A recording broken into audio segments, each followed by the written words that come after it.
Hey guys, welcome to another episode of Huntstache History. I'm really excited to show you guys this site that we're at today. It all starts right here at this shelter.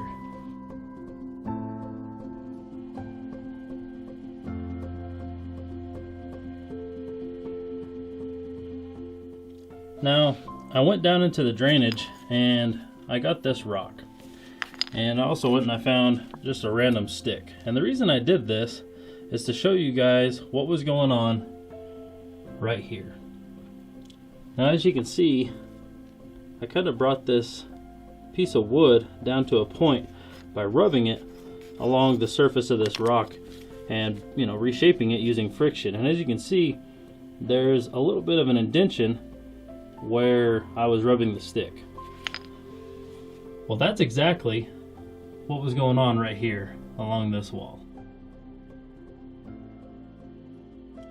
So in the past, I've shown you guys some pictographs that depicted hunting scenes where the hunters were throwing atlatl darts or spears at their prey. Well, obviously those individuals needed a place where they could manufacture such tools. Well, that's exactly what has taken place right here along this wall. Now, each and every one of these drill holes and tooling marks are representative of where someone would have sat right here where I am and manufactured what is believed to be atlatl darts. So by resizing the shaft and then applying it to a point, that would have later went out into the field and hunted with it like you've seen in some of the pictographs. But these tooling marks are literally by the hundreds here at this site, and it is just absolutely fascinating to see this stuff still present still to this day. So most of the rock art that's here at this site are red pictographs, and they are absolutely hard to make out. So I'm going to do my best through editing to show you guys what's here, but just so you can get a feel for how hard some of these are to see, right here along this wall is a horizontal zigzag, and it is just absolutely hard to make out. So it definitely takes a bit of knowing what you're looking for to see some of these, but let's check them out.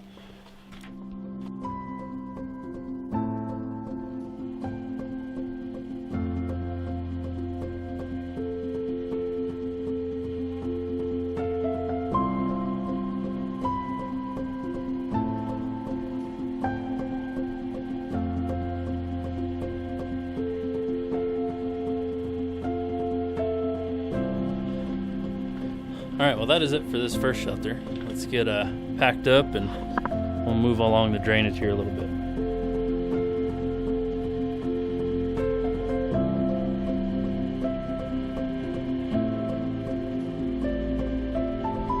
Yeah, so right back there was the shelter cave that we were just at. And if you work your way along this wall, you can see we've got a couple more faded pictographs here.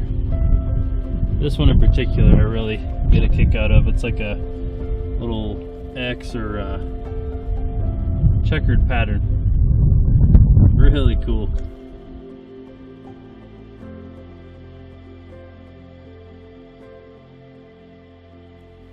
Alright, so we worked our way all along this wall, and here we are at the next shelter. Now, for the sake of my respiratory health, I am not going to get in here because, as you can see, there's just a thick layer of rodent droppings all along the base of this shelter. But one thing I did want to point out is right here along this wall of the shelter are more of those drill holes.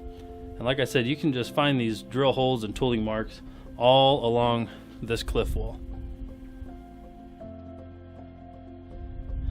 Now, before we leave this second shelter, there's a couple things I want to show you because it might ring a couple bells from some of the past episodes. So as you can see, we got our shelter here, and if you look, there's a definite wall that goes along the perimeter of it. Now that should look familiar because I showed you something similar not too far from here at another site. But another something I wanted to point out is right here. All of these are just a few lithics that I found just laying around this shelter. Now, normally I don't show any of the points or lithics or anything like that I find, but in this case, with this site not exactly having the ability to tell its own story through rock art, I figured it was fitting to go ahead and show you guys some of the lithic stuff that I'm finding out here. But it's a pretty neat site with the intact rock wall, the shelters, and then, you know, the lithic scatter that's out here, and of course the drill holes and the rock art that is present. I think it's pretty fascinating. But there is one more thing that I want to show you at this site that really, in my opinion, ties it all together as a home site, and we'll go check that out now.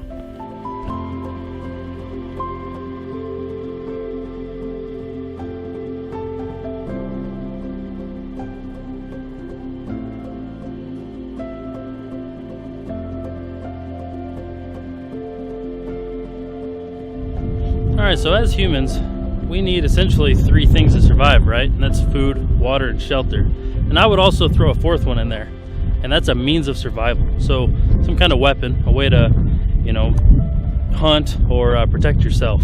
Well, all four of those things are represented still to this day here at this site. And one of those is right here behind me, and that is a Mescal pit. So in one of my past episodes, I kind of explained it a little bit better. So for those of y'all that don't know what a Mescal pit is, I got a link right here. You can go back, watch that video, and you'll kind of understand a little bit better. But essentially, this is representation of a way that the individuals that once lived out here would have manufactured food. And also present was a bedrock mortar and multiple different species of animals while I visited here. So that kind of covers our food. And then we had water present. And then also our shelter. And then our fourth is a means of survival, right? So a way to hunt and protect yourself. And that is represented in the flakes that we found, and also the drill and tooling holes that were found inside of the shelters. So really all four means of survival are still represented here at this site thousands of years later. So it's pretty fascinating, and I really hope you guys enjoyed this episode. I'm sorry about the wind, but I'm going to go ahead and head back onto the truck. So thanks for stopping by. Hit that like and subscribe if you feel necessary, and as always, support history. Thanks.